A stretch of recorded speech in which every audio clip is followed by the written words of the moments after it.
last week we talked about how important it is to find schools that fit your students' academic, social, and financial needs. And we looked at public schools, private schools, and community colleges, and assessed all the different possibilities existing there. And this week, what we're going to do is we're going to explore the resources that can actually help your student identify what's important to them in their particular individual search. From the basics of location and size to the more specifics about perhaps programming within a major, student clubs on campus, prevalence of Greek life, and maybe even how a town interacts with its surrounding community. All these new virtual online activities can really help students put these opportunities into perspective based on their own individual interests. Since I see a lot of new faces this week, so thank you, I'll just start with a very short introduction of myself. So I started this love affair with college admissions about 5 years ago when I started the college journey with my oldest daughter. Along the way, I truly fell in love with the process. I read books, attended webinars, listened to podcasts.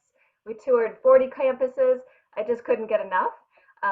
But I knew that I needed to actually have some professional training to go along with my passion for helping families navigate this ever-changing college landscape. So this past summer, I completed my certificate in independent educational consulting from UC Irvine, and it's a 7-course series of classes devoted to all aspects of the college application process. So this professional training complements my background in education, where I have a high school teaching certificate, and I earned my undergraduate degree from Northwestern in English. And in my 20s, I actually indulged in culinary school as well. So I live in El Segundo, California, which is just adjacent to LAX airport. So we get a lot of airplane noise, but beautiful coastal town. And I live here with my husband, my 2 cats. I have a high school senior. So this is all very real for me. I've been going through this with her. I also have a 5th grader, and my oldest, who is co-host, is a junior at Bryn Mawr College in the Philadelphia area. All right. If you have any questions, you can pop them into the chat. And I do think that tonight's presentation will run shorter than last week, so perhaps we can get to some of those questions if you want to pop them in the chat.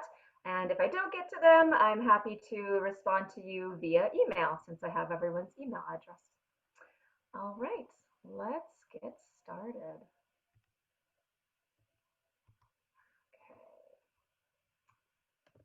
Okay. So today's goal is really to give you a sense of all the opportunities out there so that you can find what works best for you. I definitely don't want anyone coming away feeling overwhelmed or that you need to engage in all of these different ways. I'm going to show you almost close to 20 different ways actually that you can engage with college campuses. But I want you to pick and choose what's right for you in this particular moment in time in your life. If I know we have a wide range of ages on the call, so freshmen and sophomores are going to be exploring colleges more broadly as they're in the initial stages, whereas the junior might really be starting to ramp up their search and is ready for more specific details. And a senior might be using these resources to really do some focused, intensive research to assess why they really want to apply to a particular college. So take what you need and is useful for you tonight. And perhaps if you just walk away with maybe 2 or 3 ways to connect right now that's going to work for you, that will be a really great goal. And then perhaps you can think about in the future, especially if you have younger underclassmen, ways you can do research in the future as well. I'm going to pop up some words from admissions officers that I have taken down over the last month or so in all of the presentations that I attend. So we all know that we are pretty limited with our travel opportunities right now. College campuses are pretty much mostly closed to visitors. And as a result, colleges are truly investing very heavily in their online programming options. And they are really bringing their schools to you no matter where you live. And students can now, more than ever, effectively learn about colleges through all the ways that we're going to take a look at tonight.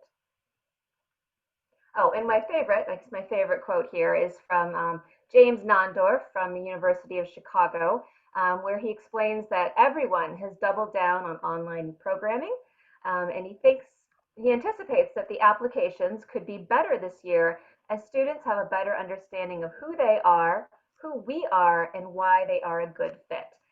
So the resources are out there to figure out what you love, what the college offers, and how these two mesh together. It makes a great sort of Venn diagram. So you've got what the college wants, what you want, and where you all meet in the middle is this, you know, the beautiful essence of why you should apply to a particular school. All right, so what are the benefits of exploring colleges online?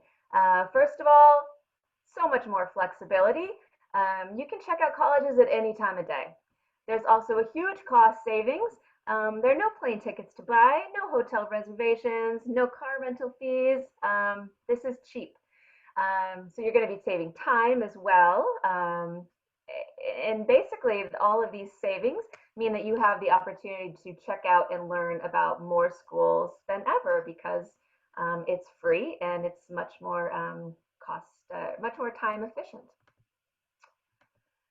All right, this is just a fun little way to start because I think we've all been on many Zooms since March 13th.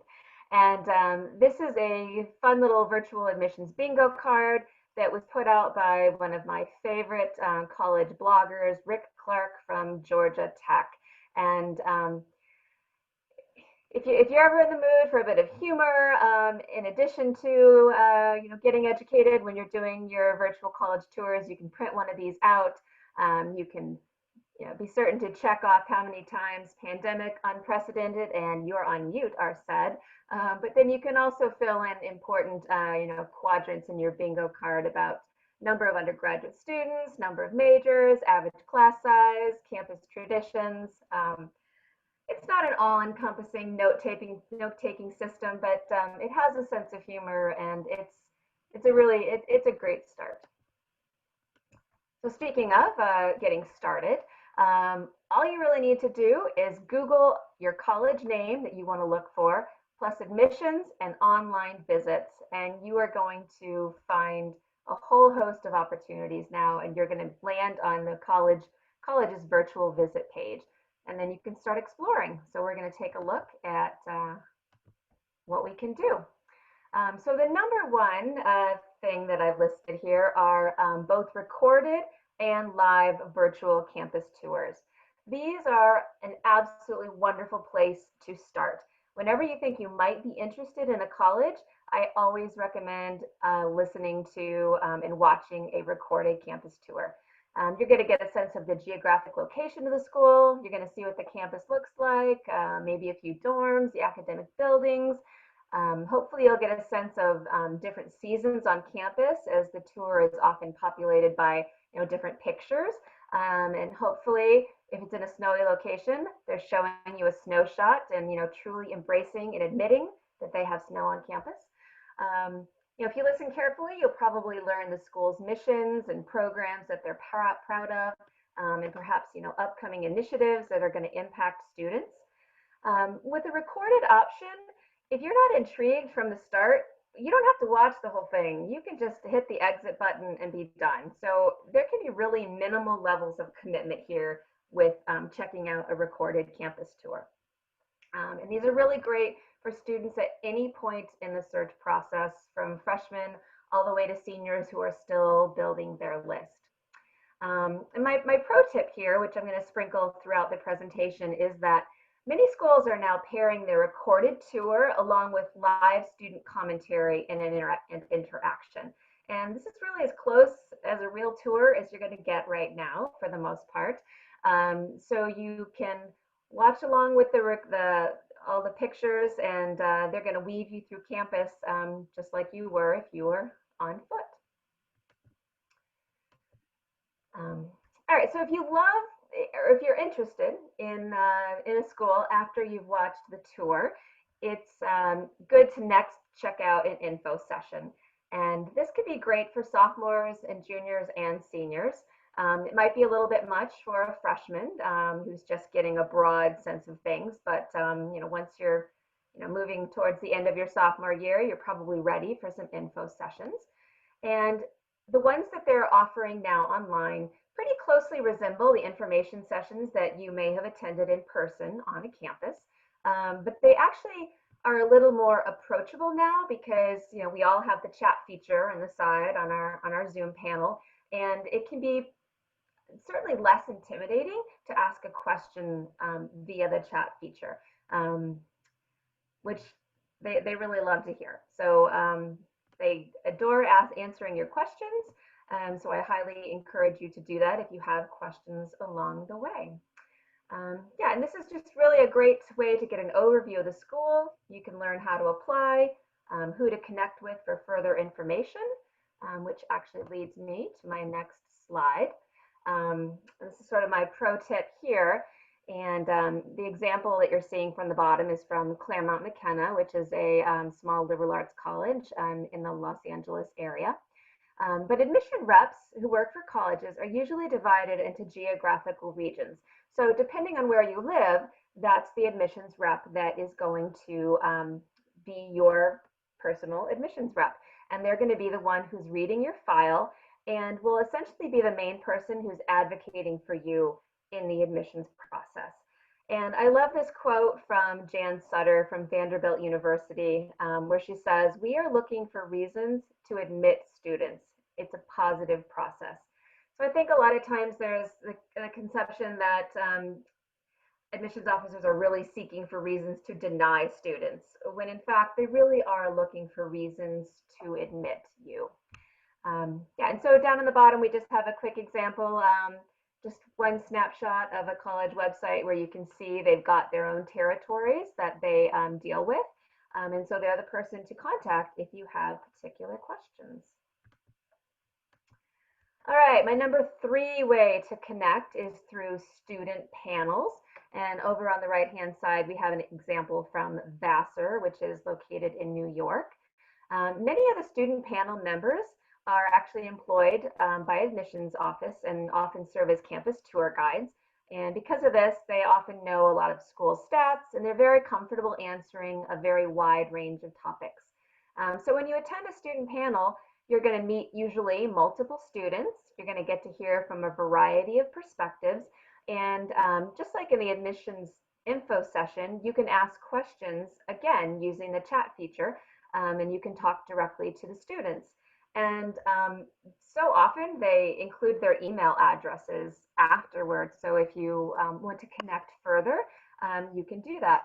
And I've even had my daughters left questions in the chat and that they didn't get a chance to answer. And then they actually emailed her back a few days later and addressed her concern.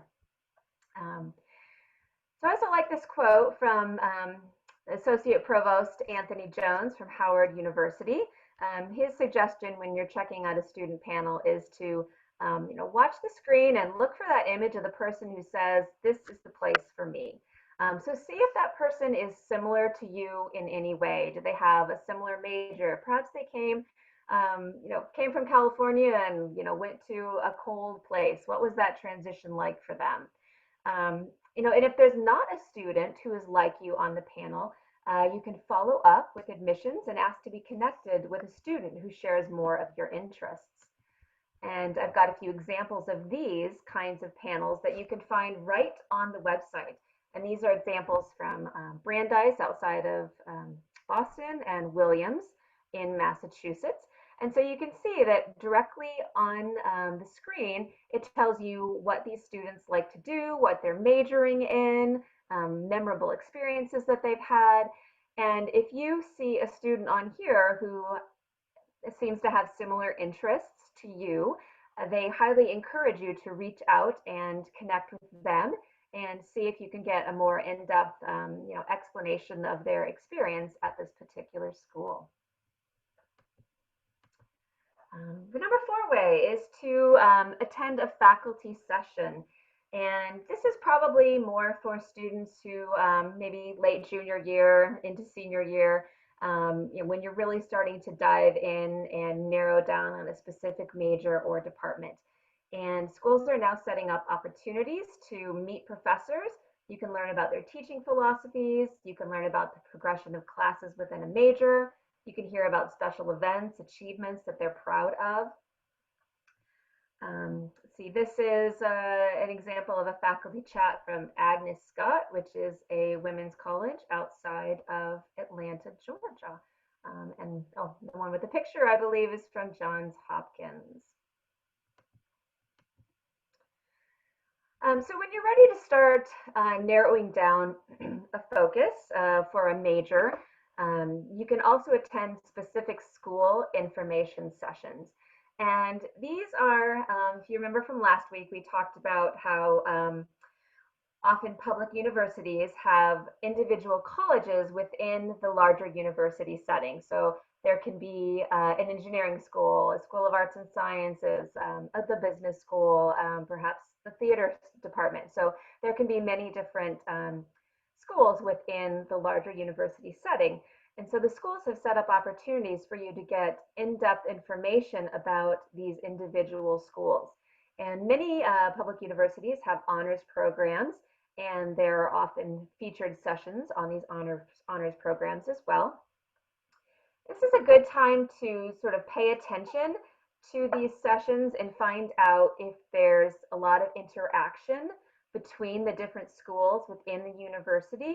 You might find out how easy it would be perhaps to transfer. Say you start in engineering and you decide that that's not really your cup of tea. How easy would it be then to transfer to perhaps the colleges of arts and sciences and become a psychology major instead? So if you listen carefully, you should be able to get a sense of how much fluidity there is between the different schools. And this is really your chance to match your interests to the college to which you're applying. And on this screen, I've got a couple of different examples of opportunities from different colleges where they're really focusing in on specific academic schools within a university. And I know the top one on the right is a lot to read. I was just blown away by what Carnegie Mellon was offering and how many times during the month they were offering these particular sessions. I was really impressed with their depth and breadth of offerings there. All right, number 6 is classroom visits, and this can actually range from recorded classes, which we have an example of here from Smith College, but they can also be live. And honestly, it's usually only seniors who get to check out live classroom visits. You can always ask, but oftentimes those are smaller opportunities that are often reserved for seniors because they know that they're the ones who are at this stage, really making their college application list decisions, in the moment now. So with all of these that we've taken a look at in the last couple of slides, it's really important to pay attention to what the school is promoting.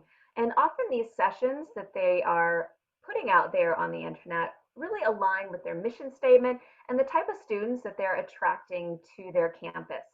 So if the offerings align with your interest, it's a really, really great sign that that college might be a good match for you, especially if you keep finding more and more things of interest on their page. That can be a good sign.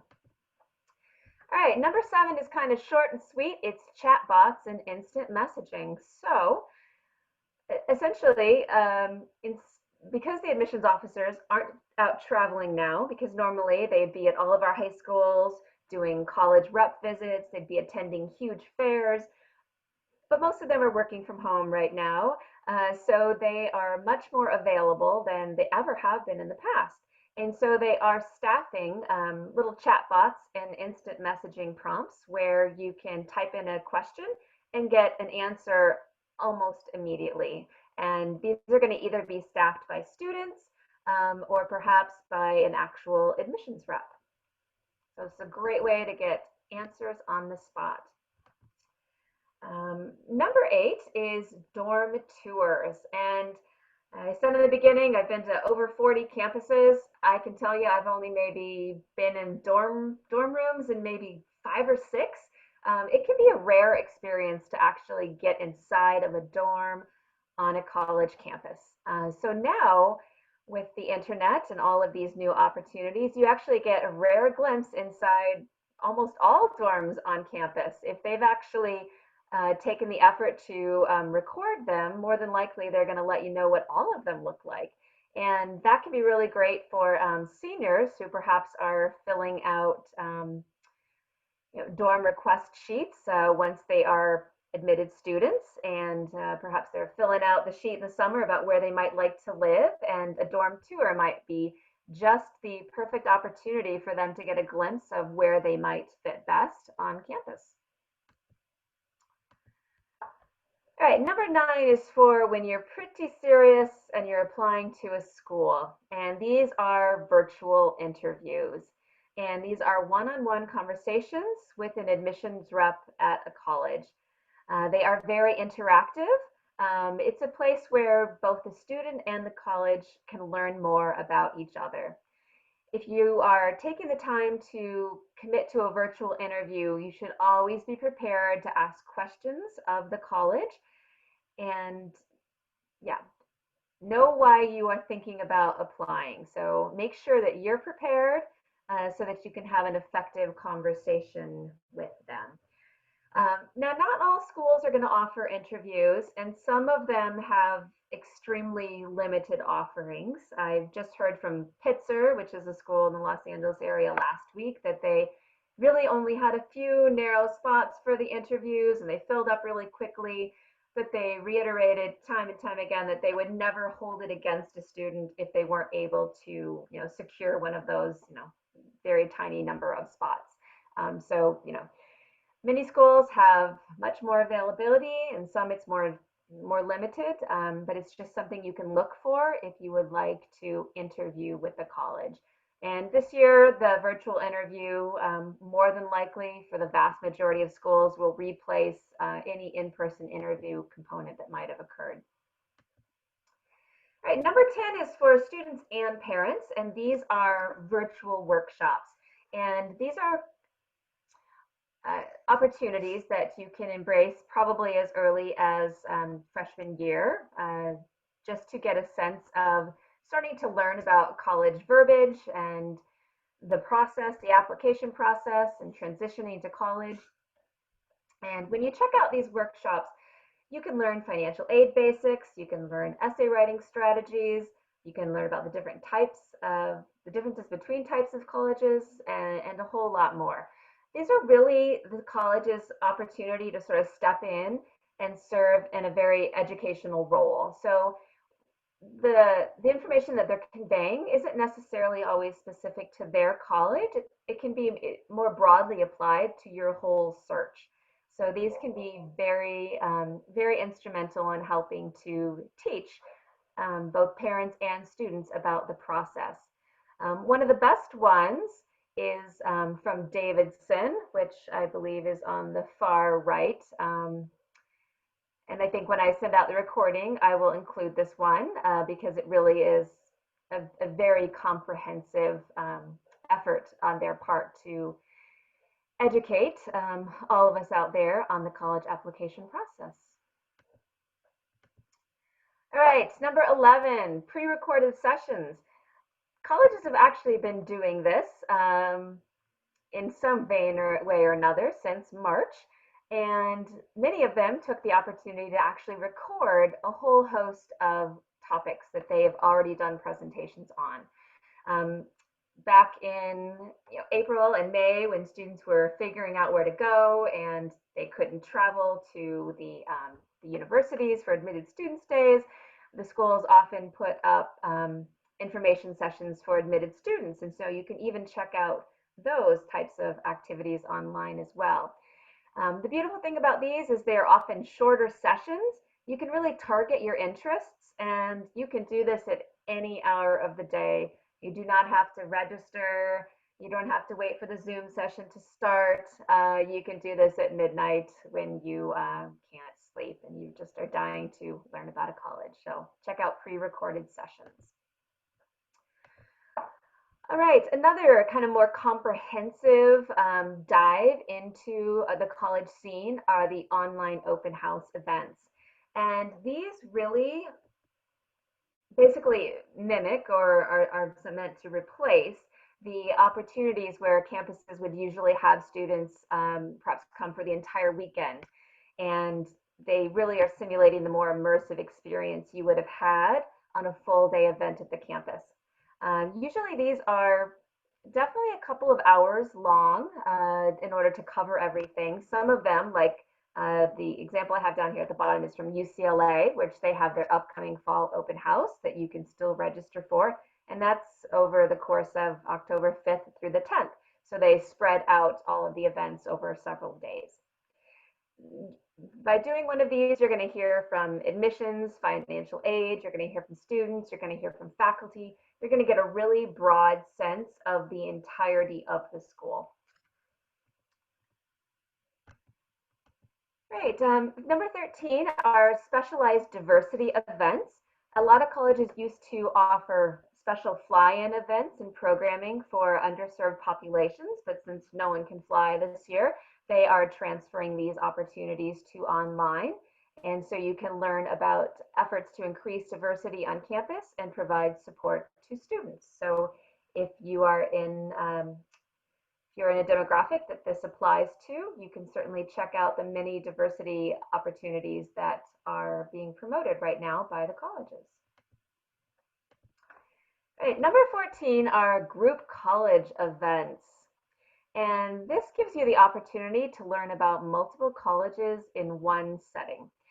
And this is often very brief introductions. It's kind of rapid fire explanations and explanations of the colleges. So maybe they have 5 or 7 minutes to tell you about themselves, and you're going to hear about 6, 7, 8 different colleges within that 45-minute to an hour period. This can be a really great way to spark your interest to learn more about one of the colleges or a few of the colleges that you learned about in this group event. What's also nice is you can fill out one form and then you're on the mailing list for all of these colleges, which can be a good thing to only have to fill out the form once. Often you'll learn about these group college events, perhaps from your counselor. You might get an email.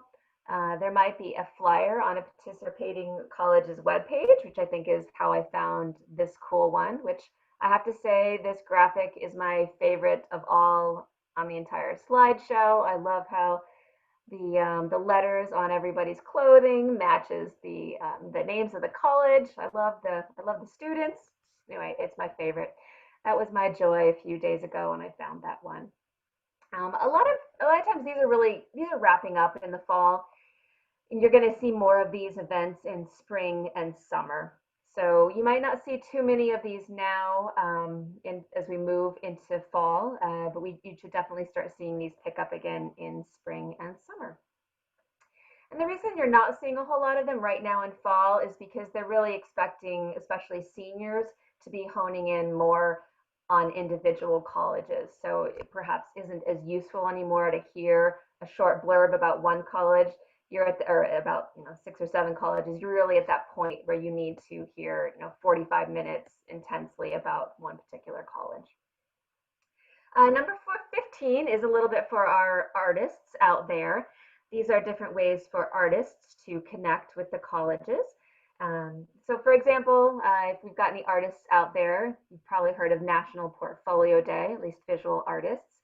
And this used to be where the schools would travel around the country and set up in large convention halls, and students would bring their portfolios and show them off and get feedback on their portfolios directly from admissions officials. Fortunately, that's not happening this year, but they've transitioned to online, and there are going to be 16 different portfolio day events this year where you can get advice on your portfolio before you hit that submit button. There are also new performing arts college fairs because that also used to be a college fair that students would go to in the fall that would be specifically for our dancers and our musicians and our theater kids. So now we can embrace these opportunities online as well as the performing arts schools are all located virtually in one spot during a specific time, and students can come in and out of various Zoom rooms and learn more and ask questions about the different performing arts opportunities at those colleges. All right, so that was my 15. I do have a few bonuses because I just couldn't resist. Um, every school, not every school, but some schools have student blogs, video logs, podcasts, and some are even using Discord servers. So there's a lot going on this page, but there are podcasts from Georgia Tech. And if you remember, they're the ones who made the pretty cool virtual admissions bingo card. And they're the ones behind my favorite blog. And they really are out there to educate students and families on the college admissions process. Down there at the bottom, we've got a little blog from my daughter's school, Bryn Mawr. And up at the top, we've got some opportunities from University of Oregon. And University of Oregon is actually the one where I ran across the Discord server that is being used by their sports team. So that's a group chatting platform that uses individual servers. And so the school is using those to encourage engagement with their sports teams. All right, and a few additional resources, and these are outside of the college website. So everything we focused on so far has been specifically on a college website. So you go to the school, you type in, virtual college admissions, and you're going to see a range of these opportunities. No school is going to offer all of it, but they're going to pick and choose, what they want to focus on. And these are all opportunities to research colleges outside of and beyond the individual website. I know I mentioned last week about YouVisit and Campus Tours, and these are essentially hubs where you can check out multiple college tours at a time. And just to reemphasize, this is my favorite way to start a college search. If you're interested in a school, I always suggest to start with a tour first. So if you want to check out multiple, if you just head to YouVisit, they're probably the best and have the widest range of campus tours. But if you don't find if you don't find the one you're looking for on YouVisit, you might find it on Campus Tours. Strive College Fairs they're sort of another online opportunity to represent the opportunities we might have had in person this particular fall. So again, instead of all the colleges coming to a large convention center, now they are all meeting virtually and inviting you to check out their sessions. Just this week, actually, you can find presentations from colleges that change lives. And I did mention them last week as well. They are a nonprofit group of 42 different colleges that are pretty much small liberal arts colleges, and they are very committed to basically the student process in the college application environment. And they're very interested in making sure that students are engaged once they get on campus and that they are successfully prepared to graduate and leave and be employed. So I'm a big fan of colleges that change lives. If you're at all considering a small liberal arts college, I highly recommend checking them out. Now, these recordings will actually be on this particular website, and I'll send that out tomorrow as well. In addition to the Colleges That Change Lives fair this week, they also have recordings from a STEP fair that they did just a few weeks ago. So those recordings are all up on YouTube as well. And last week, I also mentioned, I believe, that you can follow social media sites. If you check out the admissions office, you'll learn about deadline reminders. You'll learn about live events they might be hosting. You can check out Instagram student takeovers. If you follow a particular college department, you can see what kind of events they're hosting and the guests they are inviting to campus. You can also follow an athletic team and watch their season. You can follow a club to see what kind of events they're hosting. And my daughter is very interested in studio arts, so we follow a couple of the schools that she's interested in, and we follow their campus museum to see what kind of art they're bringing and showcasing on their campus. If you're going to engage on social media with a school, I do just want to put a reminder out there that your own social media profiles should be clean. If you're posting stuff you wouldn't show to your grandma, perhaps don't follow the schools on social media and engage in that way. But if you're running a clean profile, I highly recommend following the sites, or perhaps this is good for the parents to follow and get a sense of what the school is promoting and showcasing. All right, I'm just going to wrap up with a couple of pro tips for making the most of your online visits. I always recommend that you sign up for these visits using the email that you're going to use for all college correspondence.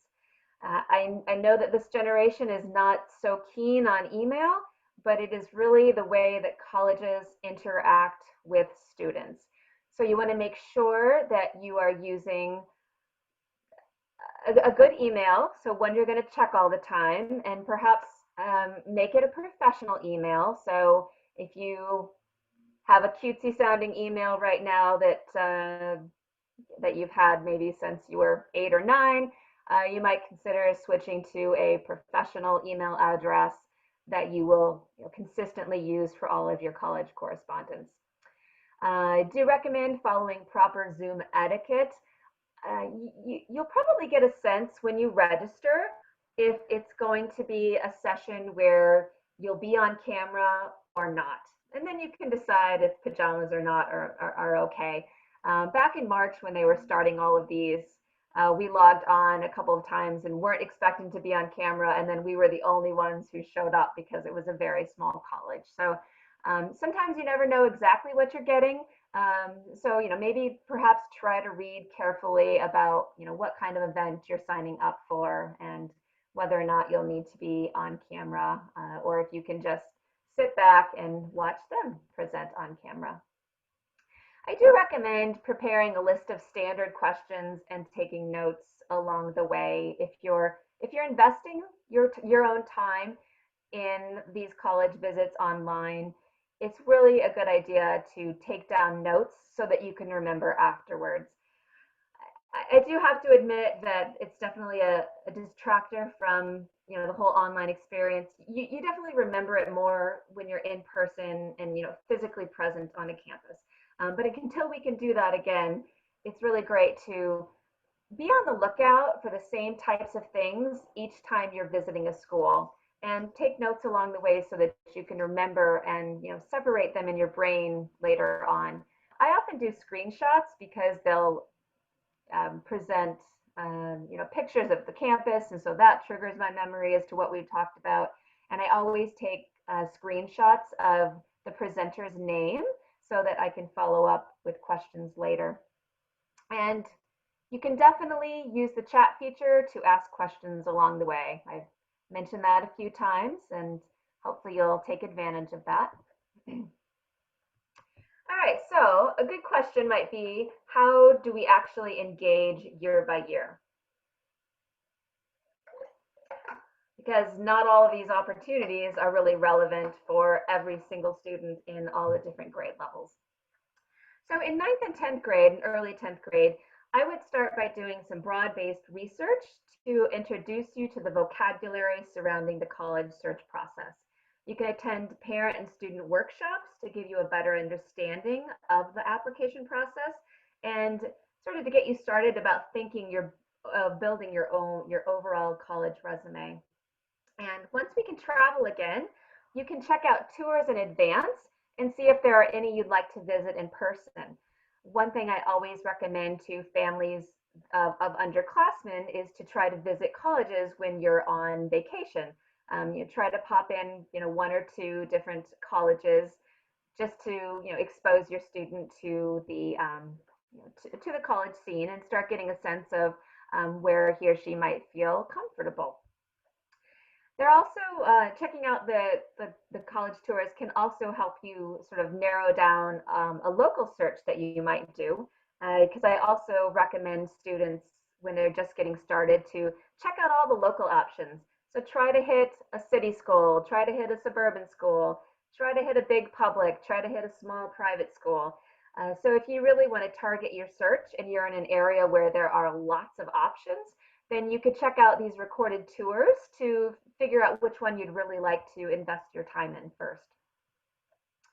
By late sophomore and into junior year, you can really start getting into more specific research opportunities and diving into the schools in a lot more depth. Just keep in mind, parents and even students, that every student is going to go about this at their own pace.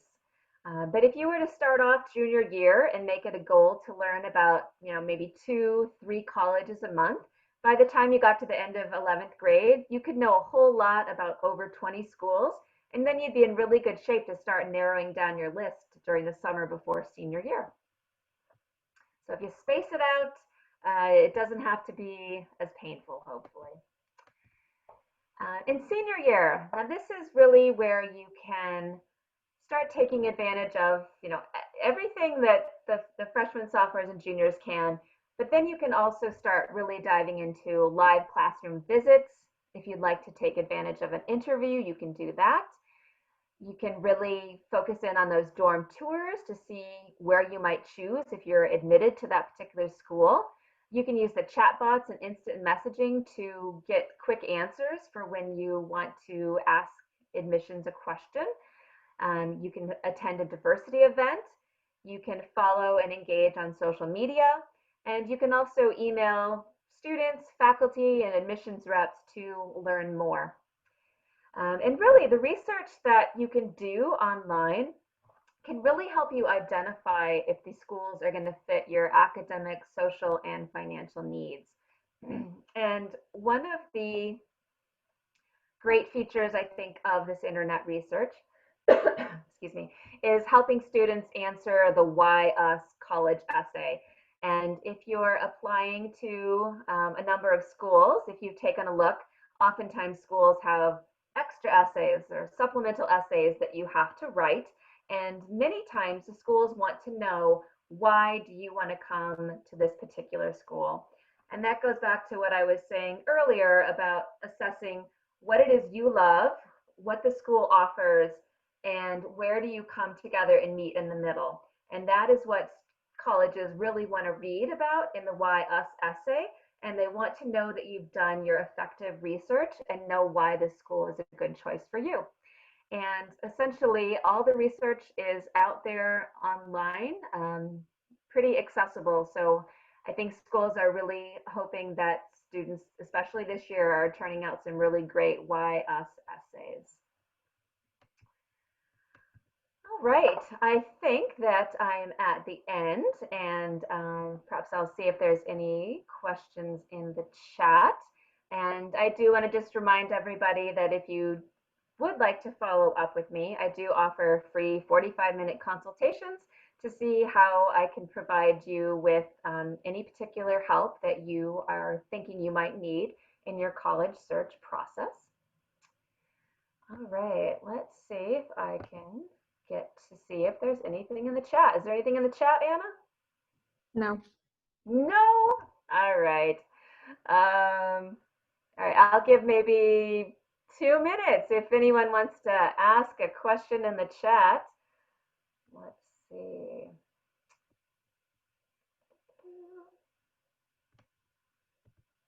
Well, I do thank you all for spending your Monday evening. I'm not sure how late it is everywhere. So you've got people tuning in from different places. All right, still no takers on the chat? Okay, then I think I'm going to let everyone sign off.